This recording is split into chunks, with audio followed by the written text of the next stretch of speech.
Okay, hello everyone. Just going to be waiting for a couple of more people to come in. As we are waiting, what we'll do is let's talk about what we're grateful for this week. So, and as we're waiting, we'll also go through a little bit of housekeeping. At the bottom of the screen, you'll see a couple of icons, and these icons will be specific for asking any questions. If you have any reactions to certain things, you can definitely stop and pause and shoot me a message. I will be taking questions throughout the course of the presentation, and then I'll answer them as we break, okay? So we'll just wait for a couple more people to come in, and then we'll go from there.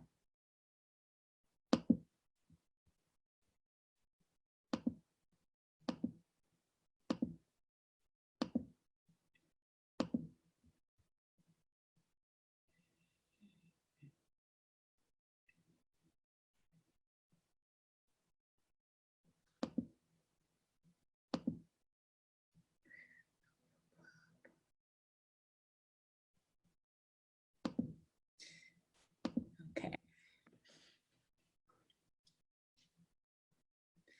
So it's almost 2 o'clock. And we'll start in about 30 seconds. So the reason why this picture is here for me anyway is because I am really grateful for banana bread and the fact that I'm actually able to make beautiful, delicious banana bread. However, it's also stressing me out. I think like at this point in time, I am tired of cooking and baking, and I would love to go outside. And I'm excited to see everyone after all of this is said and done. Okay. But I am grateful for the weather right now. It's absolutely beautiful and gorgeous outside. And then, so let's start. So,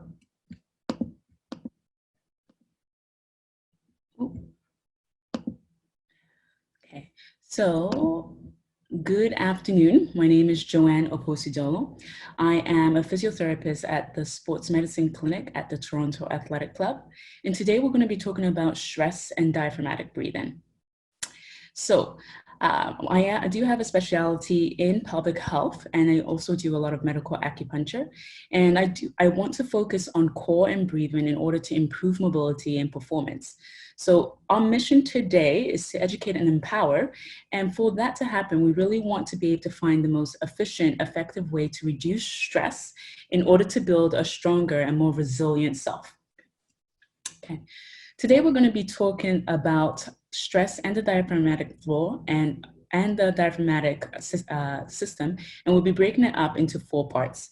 So we'll be talking about stress and the autonomic nervous system, then breathing, followed by the relaxation response. After that, we're going to go through a guided breathing exercise. So what is stress? Okay. So stress is our bodily reaction to any change that requires an adjustment or response. So our response can be mental, physical, and emotional, and stress is part of our normal day-to-day activities. So for example, let's say we are about to give a presentation, or we are running a little bit late and we're trying to catch a mode of transportation. All of those are normal stresses that occur in our day-to-day life. Okay. So our stressors can be a perceived threat. So this means that if you are thinking that something can be frightening, it actually is, and you will have a stress response. So an example is if you're walking and you see something scuttle by, you don't know what it is, but you are automatically on alert, and it could have just been a garbage bag blowing in the wind. A challenge could be a stressor. So let's say you had a family game night and you are playing Monopoly. That can be challenging and that can be really stressful as well. Our environment is also a stressor. So right now in this current day and age and amidst the COVID crisis, it is a stressful environment. The environment can also mean like what's happening physically around us. So that could be climate change that's occurring, any littering or any of those environmental factors. So Thoughts can also be a stressor. So how we think about ourselves and also what we think about can also stress us out and drive the stress response. A physical obstacle, as well as your body and psychological barriers, are also examples of stressors. So there are two types of stress. There is eustress and there's distress. So eustress is a type of stress that motivates. It's usually short-term. It's perceived as being within our coping abilities. It's a pleasant sensation and it feels kind of exciting and it improves performance.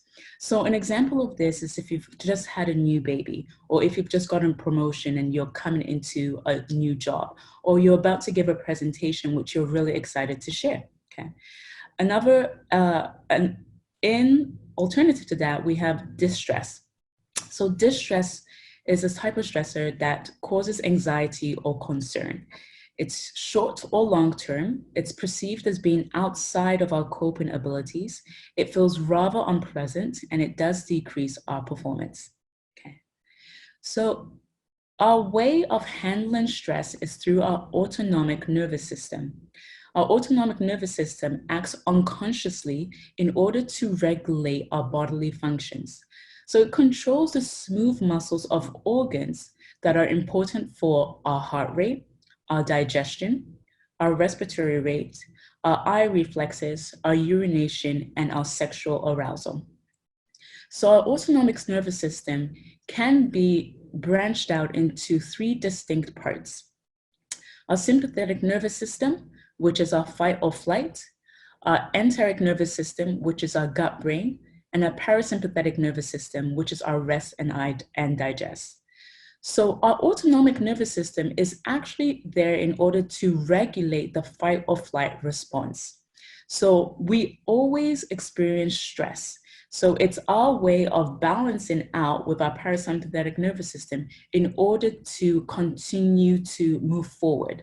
So stress has been, so this system came about evolutionary, and some of these systems are still there in order for long-term, but also short-term survival. Okay. So what happens when there is a stressor? So our sympathetic nervous system takes over. So a stressor could be a threat or an attack. So let's use the garbage bag again. We're walking in the middle of the night, there's no one there, something rustles at the side of our eye. Okay. Automatically, our brain, and specifically our amygdala, which is our lizard part of our brain, which is in charge of fear, is alerted. It sends signals to our pituitary gland, which releases cortisol and adrenaline. So this has physiological effects.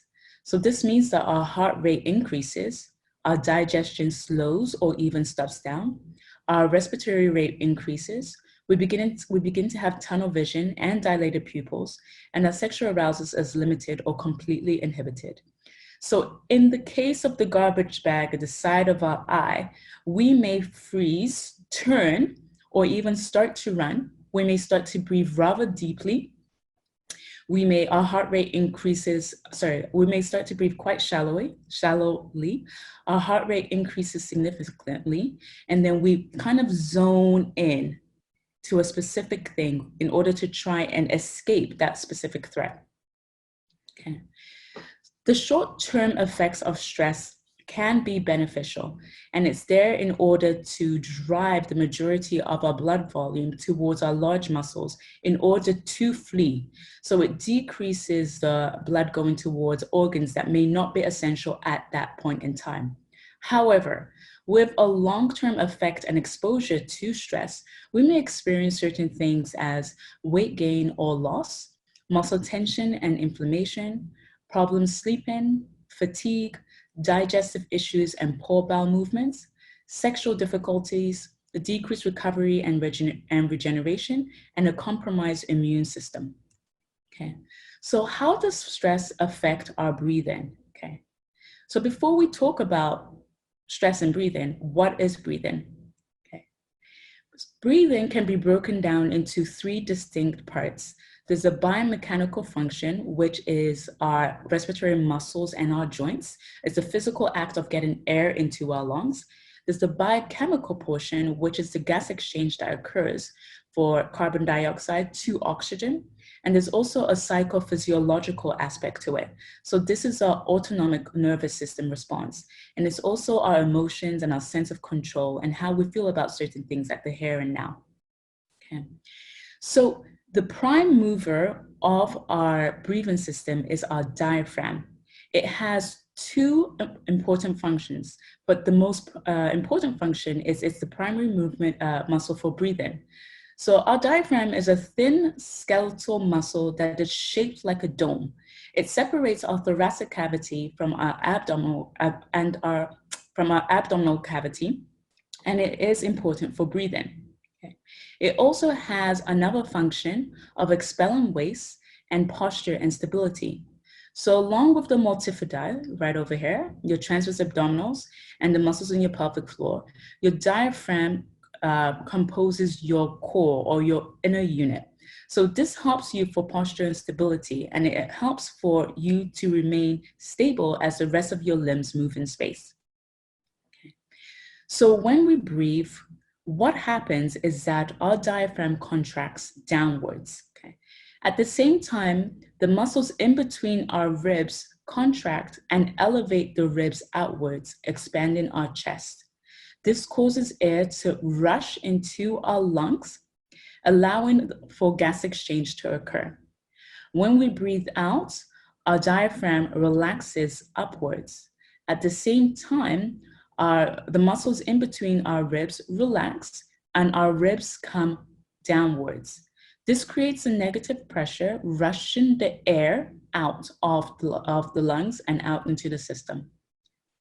Okay.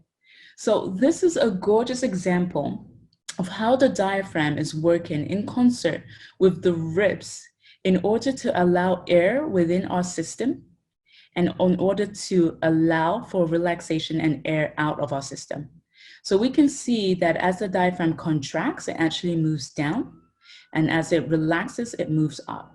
So as it contracts, it creates a negative pressure, forcing air into your lungs.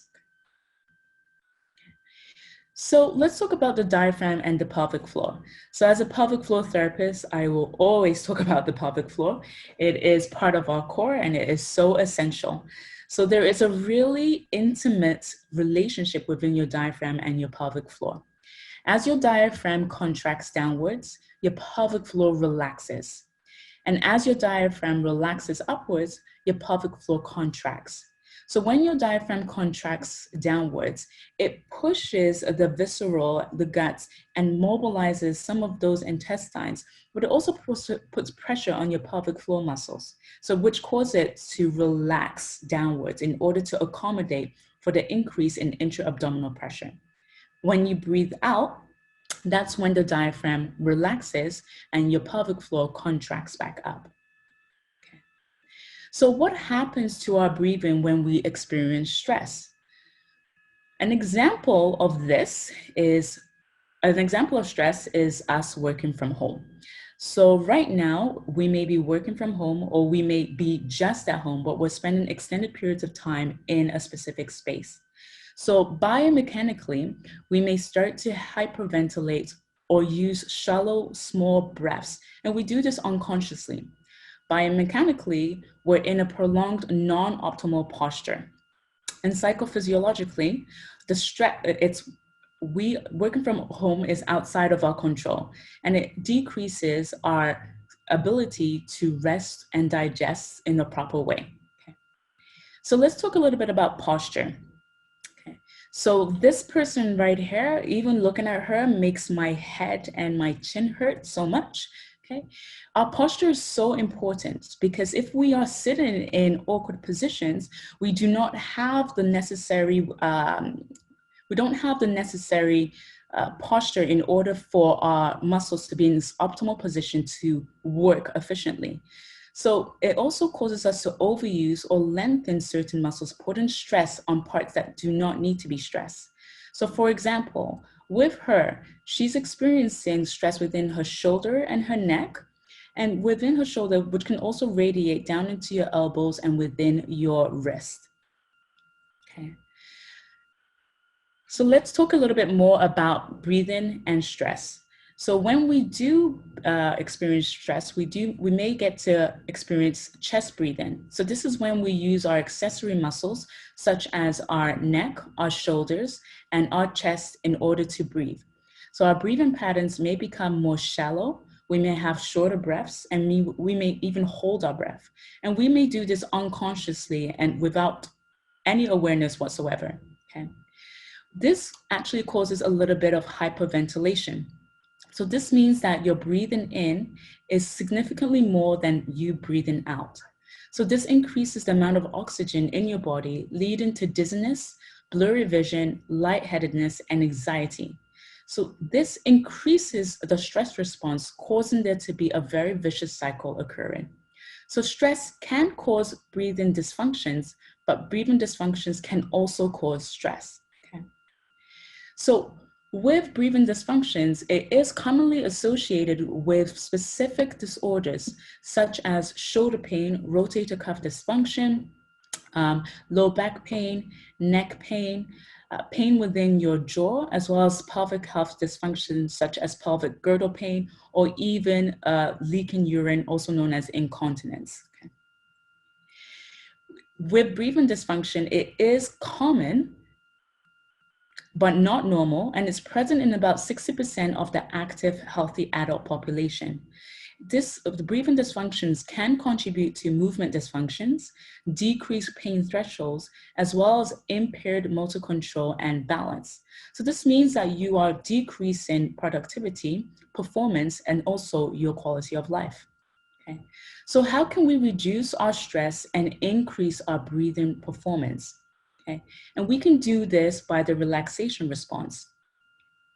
So our sympathetic nervous system is in charge of our fight or flight response. In order to balance that out, our parasympathetic system exists. So this is responsible for the stimulation of feed and breathe, or rest and digest. And it's essential for long-term survival.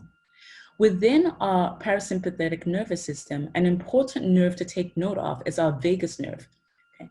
So it's the prime nerve of the parasympathetic nervous system, and it's also the longest nerve in the body.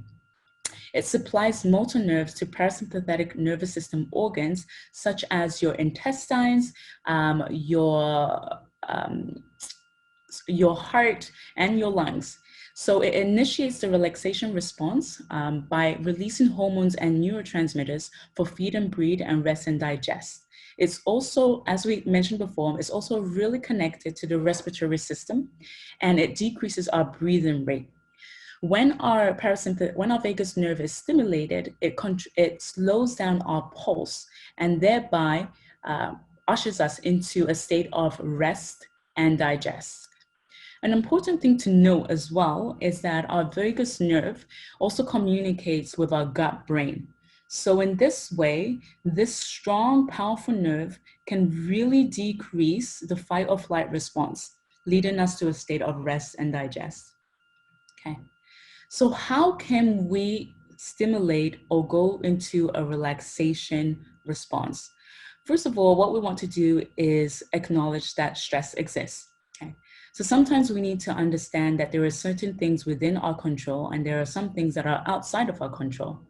The things that we can control, we should learn to control. And the thing that is outside of our control, we definitely have to let that be, okay? Exercise is a great way to alleviate stress. Running or moving about for 20 to 30 minutes releases hormones and neurotransmitters, which will help to usher in a state of rest and digest.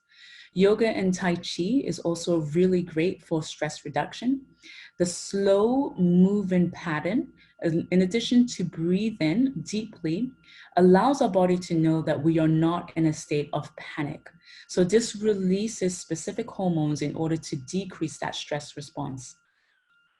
Meditation and mindfulness is also a great way to reduce stress. So with this, what we're doing is taking a moment, we're pausing, we're being present in the here and now, and we are taking a look to see how we're feeling in this current period of time.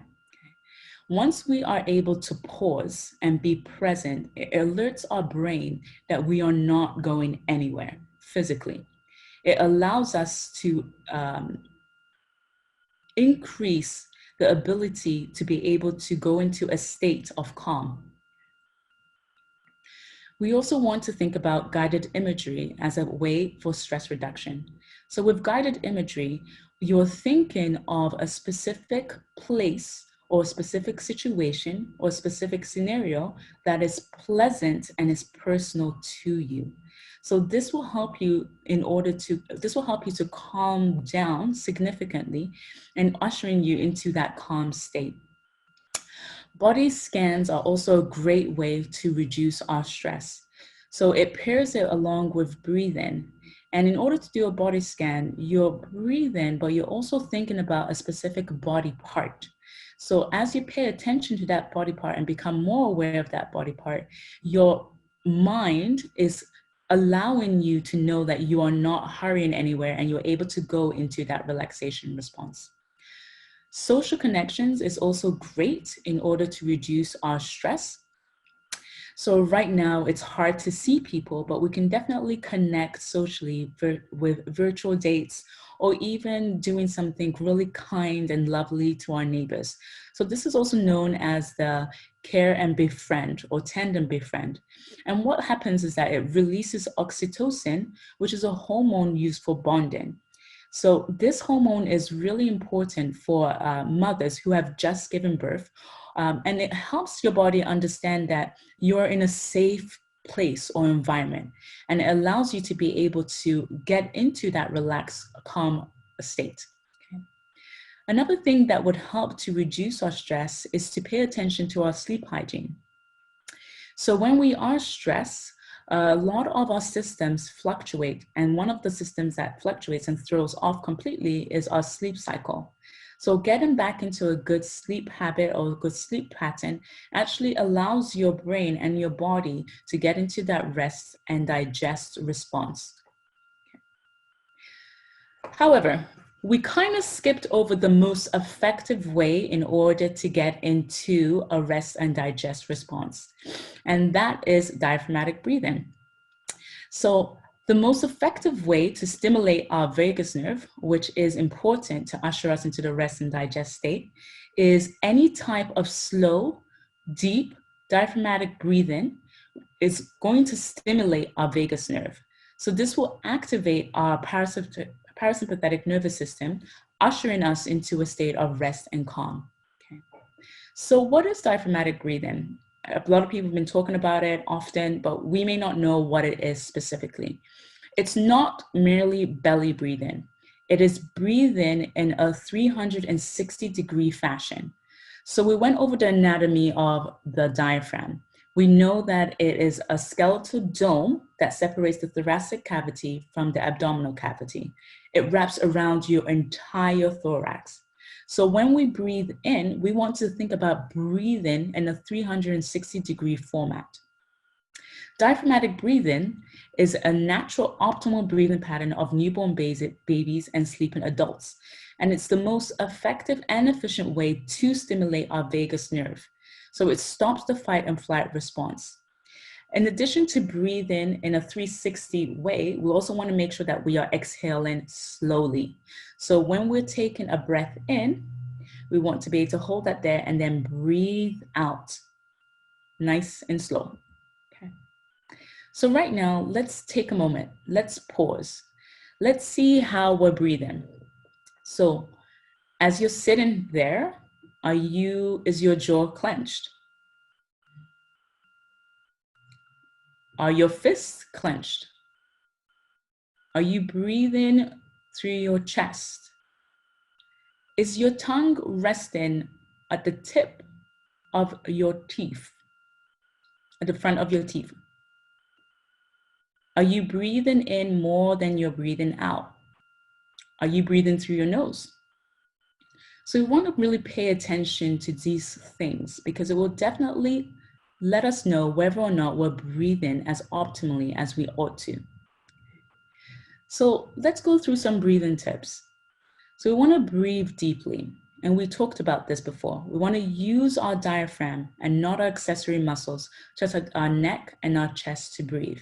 So this allows for adequate gas exchange to occur, allowing us to give us energy into our brain and for vital organs and also for our muscles. You want to breathe through your nose. So our nose is a natural barrier to filter air and unwanted particles such as dust and bacteria.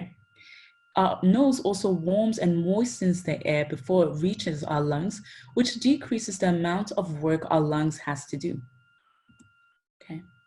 We want to be able to breathe rhythmically. So we want to make sure that our inhale time is the same as our exhale time. So let's stop. Let's think about it for a second. Are you inhaling for the same amount of time as you're exhaling? Ideally, we want to get to a point where we are breathing out a lot longer than we're breathing in. We want to think about our posture. So our posture is really important. A great posture allows our muscles to be in its best position to function optimally. Okay? So we want to practice breathing in various postures, but we really want to make sure that as we're sitting, we want to make sure that we're breathing adequately. So I want you to sit and think of a puppet, and there is a string attached to your head. Think of someone pulling the string up, keeping you nice and tall. So in this way and in this form, our diaphragm is in its optimal position in order to work effectively. Okay. We also want to make sure that our posture is great because air would go into the path of least resistance. So this means that if we are slouching forward, our diaphragm is not able to contract down and relax optimally. So this means that we're going to end up using our neck, our chest, and our shoulders to breathe. Okay. So to summarize our breathing tips, we want to be able to breathe through our nose. We want to breathe deeply. We want to breathe rhythmically and relax. And we also want to make sure that our posture is impeccable and great. Okay. So the benefits of diaphragmatic breathing are many. So the most important thing is that it breaks the fight or flight response immediately. It helps to lower heart rate and blood pressure. It decreases muscle tension. It decreases physical and emotional stress, which leads to better sleep, better sex, better digestion, and bowel movements. So let's go through a guided diaphragmatic breathing strategy. So let's get into a nice, comfortable position. So you can do this either sitting or lying down flat on your back with your knees bent. Okay. So for our purposes, we're going to go through in sitting. Okay. I want you to place one hand on your chest and the other hand on your belly button. Okay. Now we're going to get you to relax your jaw. I want you to relax your mouth and your tongue. I want you to think of where your tongue is. It should be resting at the tip of your two front teeth at the back. So just where the tissue and the teeth meet. I want you to close your eyes and bring attention to your body and your breath.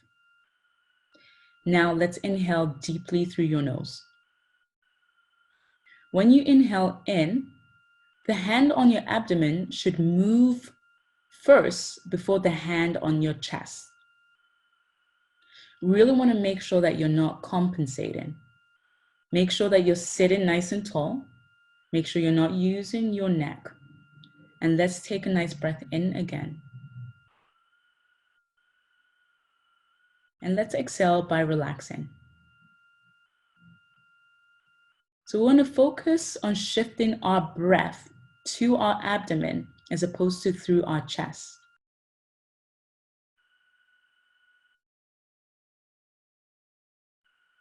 So this may take a little bit of practice, and that's okay. Rome was not built in a day, but as we practice, it leads to better results. So we need to remember the diaphragm is also a muscle. The more we use it, the stronger it becomes. So let's go through some specific breathing exercises. We're going to go through three. One of them would help to relieve anxiety. The other will help to relieve anxiety as well as tense muscles and fatigue. And the last one will be a complete open mouth breathing exercise, which will help to decrease tension within your facial muscles, your neck and shoulder. So the first one is a 4-7-8 box breathing pattern. So this is when you inhale for 4 seconds, you hold for 7 seconds, and you exhale for 8 seconds. So let's start that.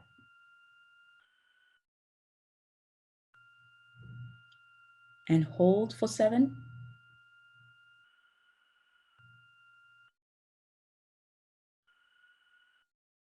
And breathe out for 8.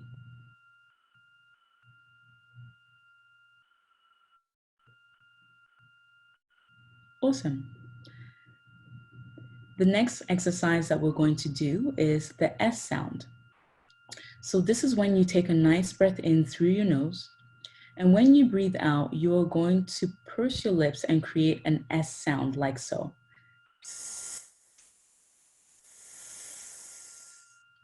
So let's try that one more time. Let's take a nice breath in and breathe out.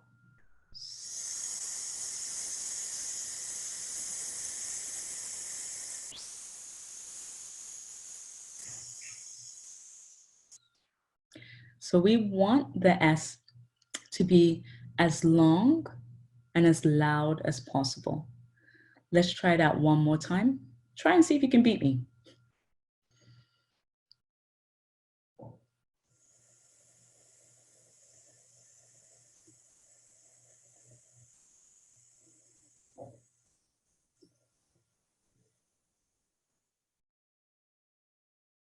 Awesome. So the last exercise that we're going to do is the ha sound. So you're going to take a nice breath in through your nose again. And when you breathe out, you're going to make a as if you're trying to fog up a mirror or a window in front of you. So like so.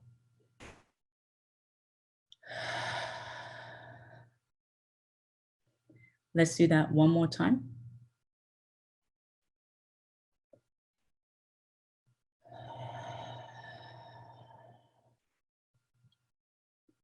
And last one.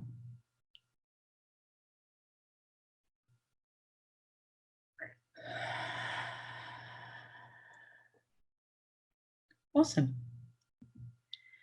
So there are other breathing techniques to do, and we can definitely go through them at a later time.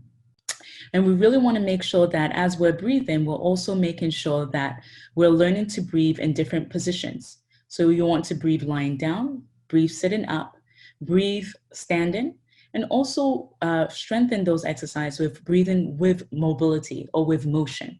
Okay. So as we do that, we really want to make sure and to understand that breathing is the essence of life. And we need to make sure that we're breathing deeply and living fully. And as we do so, our body and our minds will thank us. Okay.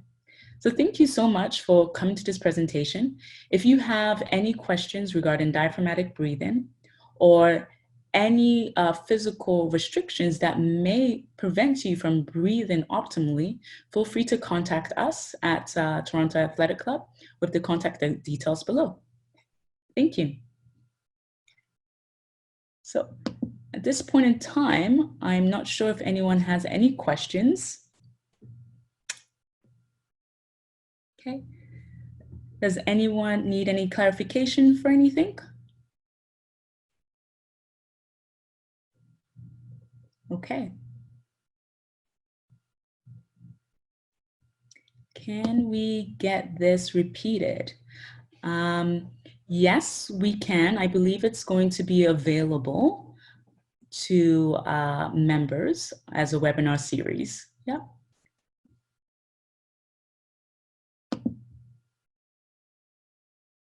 Awesome. Perfect. Okay. So thanks so much for coming. I thank you for your thanks. And if you do have any questions, you can feel free to contact me. Awesome. Okay. Take care and have an amazing weekend. Bye.